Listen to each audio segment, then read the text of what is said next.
Ok, vamos a empezar de nuevo. Entonces,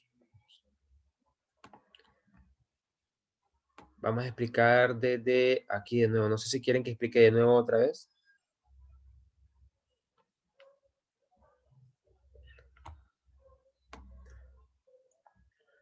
Aunque también el material siempre va a quedar ahí, ¿verdad? Entonces, voy a explicar así rápidamente y volvemos, ¿verdad? Eh, bien, entonces las cargas eléctricas, como les decía, son propiedades intrínsecas de las partículas por las que, el cual existe una fuerza de atracción y repulsión entre las partículas. Puede ser de, como decía, atracción o repulsión, dependiendo del signo de las cargas, ¿verdad? Si son del mismo signo, se repelen; si son de signos opuestos, se atraen. Entonces las cargas son tipo positivas, negativas, y también hay unas neutras que están asterisco porque en sí las neutras significan que carecen de cargas positivas y negativas. Los ejemplos de las unidades son coulombs y los ejemplos están aquí. ¿Bien? La carga puntual, pues les decía que es una carga que se encuentra en el espacio, en un punto, exactamente en cierto punto, y que contiene un valor finito de carga, es decir, que no es una carga infinita, y que también es en este lugar del espacio no tiene dimensión la carga, es decir, no es una esfera, no es un cilindro, no es como un plano o una placa paralela a otra, sino simplemente un punto en el espacio que contiene un valor de carga finito. También podemos tener múltiples cargas puntuales en el espacio separadas por cierta distancia. Además de dos, podríamos tener 3, 4, 100, como uno quiera configurarlas. Entonces, hablando de las configuraciones especiales que vamos a tratar en lo que es la práctica, tenemos estas tres. Y esta es el monopolo eléctrico, este es el dipolo eléctrico y el cuadripolo eléctrico. El monopolo eléctrico consiste en que se tiene solo una carga puntual en el espacio, puede ser diapositiva o negativa. El dipolo consiste en tener dos cargas, una positiva, pero ambas tienen que tener la misma magnitud para que sea un dipolo eléctrico y deben estar separadas por una distancia, ¿verdad? Eh, si se juntasen mucho las cargas, podrían formarse una carga neutra, porque sumando las cargas quedaría la carga cero. Entonces tener cuidado con eso, ¿verdad? Tienen que estar separadas a una distancia. Y la configuración de cuadripolo es, pues, las cargas se colocan en los vértices de un cuadrado. Tiene que ser un cuadrado para que se considere un cuadripolo perfecto, y las magnitudes de las cargas deben ser las mismas, es decir, la misma magnitud en cada una de las cargas. Lo que va a variar es el signo, dependiendo de dónde nos vayamos ubicando, ¿verdad? O sea, negativo en un vértice, al siguiente vértice sería positivo, al siguiente negativo, al siguiente positivo, y así sucesivamente, ¿verdad? Y estas serían las configuraciones que vamos a tratar también el día de hoy en la parte de superficies equipotenciales, que vamos a tratar de medir el potencial alrededor de estas configuraciones y dibujar lo que se llama superficies equipotenciales, que vamos a ver más adelante. La ley de Coulomb, pues les decía que se tienen dos cargas, ¿verdad? Lo básico es esta ley se enuncie con dos cargas, y una carga ejerce una fuerza sobre una carga 2, y la magnitud de la fuerza se expresa por esta expresión que está acá, y donde está en esta expresión tenemos los valores de las cargas, ¿ok? Donde estos valores ya contienen los signos de las cargas y el valor de R, que es la distancia que separa ambas cargas. Acá tenemos una constante de proporción que se llama constante de Coulomb, donde aparece la constante aquí de la permitida eléctrica del vacío, que vamos a determinar, y nos dice esta expresión que la fuerza, bueno, la carga 1 ejerce una fuerza sobre la carga 2, ¿ok? Notar que en esta expresión solo hemos colocado la magnitud, y esto debería tener dirección porque es una fuerza, y la dirección siempre va en la misma línea que une los centros de las cargas. ¿Ok? Puede ir en la dirección que va aquí, como indica aquí, o en la dirección opuesta. Eso dependerá de los signos de las cargas. Es decir, en este caso, como esta ejerce una fuerza sobre este, está repeliendo la carga número 2, es decir, que las cargas estarían siendo positivas ambas o negativas ambas. Ahora, si fueran cargas opuestas, esta fuerza iría en la dirección para atraerla hasta la carga número 1. La carga 2 sería atraída a la carga número 1. ¿Ok? Acá tenemos el valor de lo que es la permitida eléctrica del vacío, que deben tomar en cuenta para su análisis después con respecto al valor teórico. Tener en cuenta cuáles van a ser las unidades que van a tener que reportar el valor, ¿verdad? Ahora vamos al campo eléctrico de nuevo, y el campo eléctrico pues tiene esta expresión que está acá, Y el campo eléctrico es una expresión vectorial también que va en la misma dirección de la fuerza. Y para cargas positivas va de forma radial hacia afuera, para cargas negativas va en forma radial hacia adentro. Y lo que me indica el campo eléctrico es que en cierta región del espacio existe algo en el espacio que cuando yo coloco una carga en ese lugar en el espacio, esta carga experimenta una fuerza. Bien, dado que como las cargas no están en contacto, debe haber algo en el espacio que permita la interacción entre esta carga y esto. Y esto es lo que nosotros los físicos nos hemos llamado como campo eléctrico. Y esa es la forma clásica de verlo. ¿Ok? En este punto se habla de que la carga Q se llama carga fuente porque es la carga que produce el campo. ¿Ok?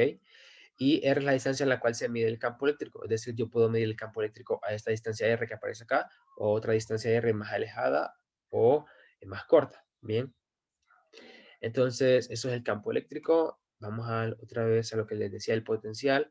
Y el potencial eléctrico es un campo escalar, como dice acá, no tiene dirección. Y es parecido al campo eléctrico en el sentido de que el campo eléctrico me permitía encontrar una fuerza entre las cargas, y lo que hace el potencial es permitirme encontrar una energía potencial entre las cargas. Entonces, tenemos esta carga aquí de fuente y colocamos una carga de prueba en el lugar del espacio alrededor de esta carga fuente. Y la colocamos entonces en lo que es el potencial eléctrico, en la región del potencial eléctrico, en cierto lugar. Y esta carga adquiere una energía potencial dado por esta expresión que está acá,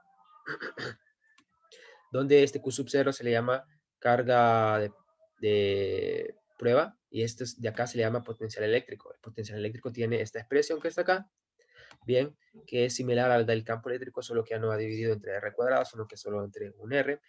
Y utilizando esta expresión, sustituyéndola en esta expresión, se obtiene que la energía potencial se puede definir como esta expresión que está acá, bien.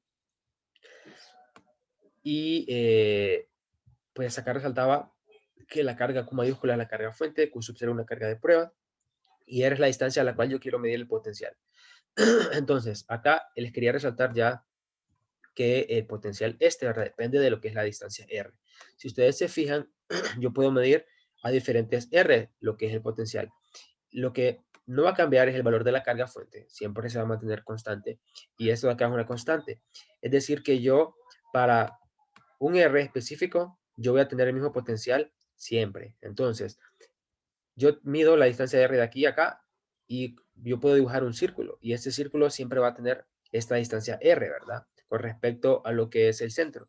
Es decir, que en todo el círculo siempre vamos a tener el mismo valor de potencial. Y a esto es lo que se le llama una superficie equipotencial. Son, son las regiones en el espacio en las cuales el potencial es el mismo. Es decir, estos círculos son superficies equipotenciales porque el potencial es el mismo en cada uno de estos círculos. Entonces, al siguiente círculo, el potencial va a ser diferente al anterior, pero en todo el círculo ese potencial va a ser el mismo. Y así va a ser con cada uno de esos círculos. Y a eso se le llama una superficie equipotencial. La relación que existe entre el campo eléctrico y el potencial eléctrico son esas dos. Hay una forma integral y una forma de derivación. ¿Ok? Esta se ve más adelante en 321 para los que vayan en 321 en su siguiente curso. Y esa es la que ustedes creo que van a ver en su clase.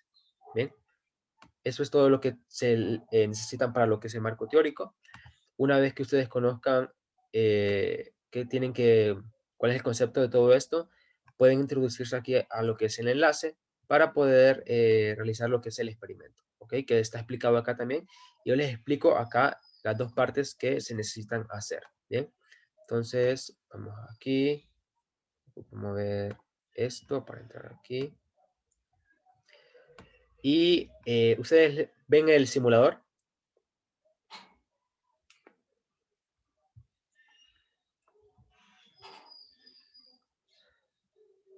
Una vez vean aquí, van a poder darle clic aquí al simulador y tienen que hacer lo siguiente, ¿bien? Van a colocar una carga aquí en el espacio, puede ser una negativa o una positiva, como ustedes quieran. Van a indicar, después van a agarrar este instrumento que está acá. Este instrumento lo que hace es medir el potencial, y si ustedes se fijan, acá son las unidades de voltios, porque el potencial está en unidades de voltios, y queremos dibujar las superficies equipotenciales como las que vimos en la parte del material de apoyo. Para eso van a darle clic aquí al lapicito y se empiezan a dibujar donde usted coloque el lugar aquí en el puntero que está acá. Van a dibujar unas 4 o las que ustedes deseen y en cada una de ellas pues van a venir y verificar que el potencial de verdad ahí se mantiene siendo el mismo en cada uno de los círculos. Entonces van a colocar la crucita aquí del puntero en lo que es la superficie del círculo, bien, y lo van a recorrer por ciertos lugares del espacio aquí y van a notar que se mantiene el valor del potencial aproximadamente constante. Es decir, que el potencial por ahí es el mismo para todo el círculo. Lo prueban con otro círculo, bien, y así sucesivamente. También es importante que noten que el potencial cuando nos estamos acercando aquí es más grande que cuando nos alejamos, ¿ok? Entonces, eso tienen que hacerlo con la configuración monopolo, luego con la configuración dipolo, que sería 2 cargas, ¿sí? Bien, y vuelven a hacer el mismo procedimiento, a dibujar las superficies equipotenciales donde ustedes deseen, ¿verdad?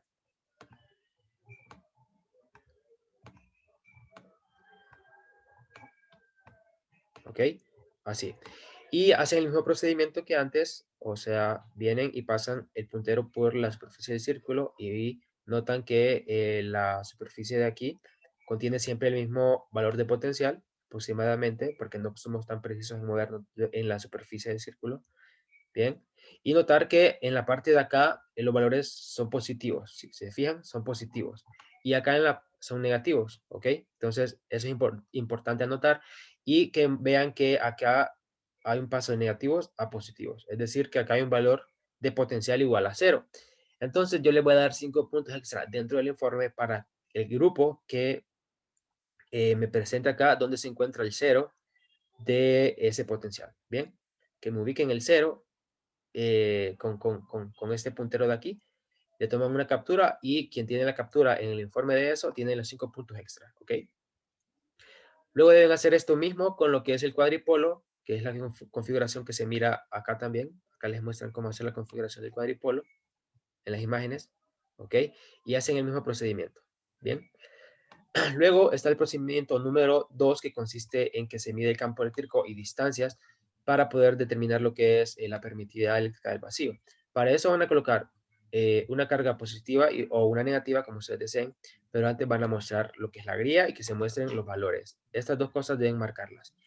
Van a colocar la carga positiva en uno de los vértices de los cuadrados. Van a notar que como dice acá el valor, aquí abajito dice 1 metro, significa que hay 2 cuadros. Entonces, van a colocar estos sensores que miden campos eléctricos a 3 cuadros de lo que es la carga positiva o la carga negativa que ustedes coloquen acá. Entonces, 3 cuadros, 1, 2, 3. Entonces lo colocan siempre en el mismo eje y van a colocarlo de forma de que, si ustedes se fijan, acá aparecen grados y acá el nivel, un nivel que marca el sensor, que es campo eléctrico medido en voltios por metro. Bien, van a colocarlo de forma de que aquí aparezcan 0 grados. Luego van a hacer lo mismo con otro sensor. Bien.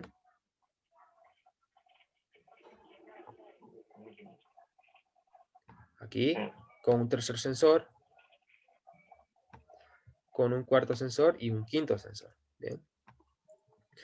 Si ustedes quieren, no pueden ser tan perfeccionistas con lo de los grados. Pueden dejarlos en 0 o 0.1 grado, menos 0.1 grado. Y está bien, bien. Pero si ustedes quieren ser muy precisos, pueden dejarlos todos en 0 grados. ¿Ok? Entonces, ¿qué miden acá? Miden en cada uno de los sensores campo eléctrico y lo están midiendo a diferentes distancias. Entonces, la primera distancia sería 2 metros, 1 metro, 2 cuadrados, más otro cuadrado sería 1.5 metros. El segundo sensor estaría a 2 metros, el tercero a 2.5 y así sucesivamente. Entonces ustedes tienen que medir estos campos que aparecen acá y las distancias correspondientes y anotarlos en las tablas que aparecen aquí en la guía. ¿Bien? Justamente aquí. ¿Ok? Eh, Aquí van a colocar el campo eléctrico y aquí que es la distancia. Aquí van a colocar el valor de la carga y el valor de la carga pues sería el valor que ustedes tienen aquí. Bien, el de nanocoulombs. Un nanocoulombs o menos un nanocoulombs, ya sea el que ustedes elijan. ¿Ok? Eso es todo el procedimiento. Les explico ahorita rápidamente, antes que se acabe el tiempo, el procedimiento. El procedimiento es simplemente hacer una regresión con estos datos que están acá, utilizar este modelo, ¿ok? Donde Y es el campo eléctrico, X es 1 sobre R cuadrado, la pendiente es esto que está acá, y deben encontrar la pendiente, su incertidumbre, utilizando estas ecuaciones. Ustedes ya lo han hecho anteriormente, no hay mucho que explicar.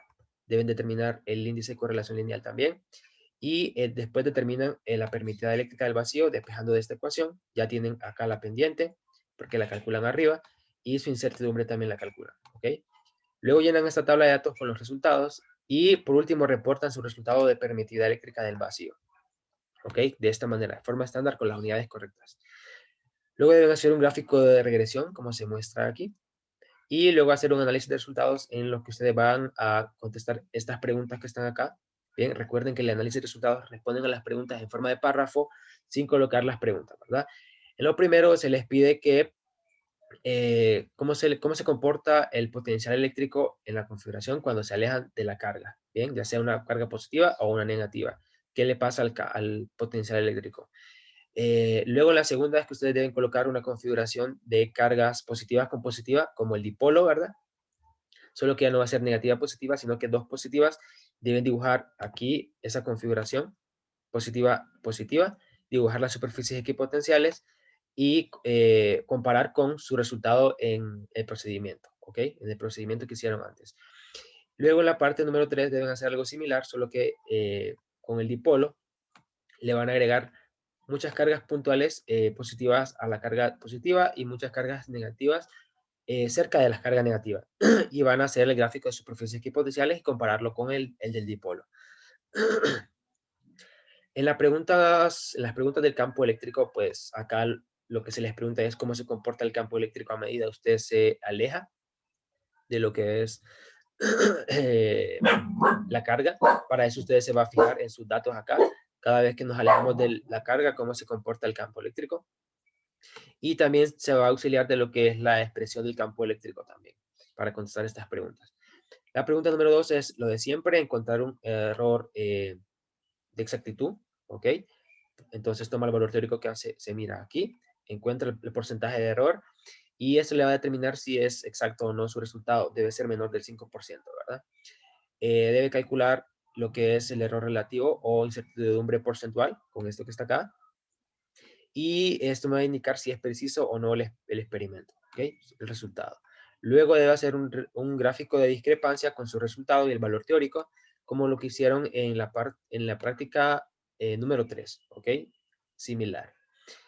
Y cuestionario, pues solo son dos preguntas, donde la primera es que ustedes deben investigar cuál es la interpretación física que tiene la permitividad del vacío.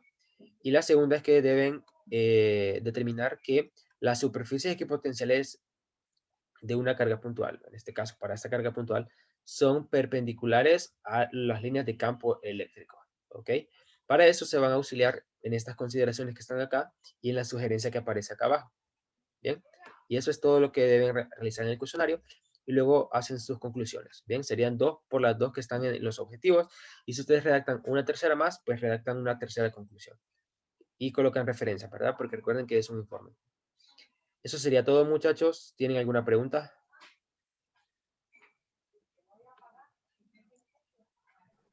Quedaría para el sábado siempre, ¿verdad? Sí, quedaría para el sábado de la próxima semana.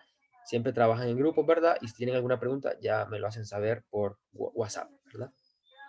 El video va a estar subido en el blog para los que no entraron, y todo lo que falta también se lo subo al blog, ¿verdad?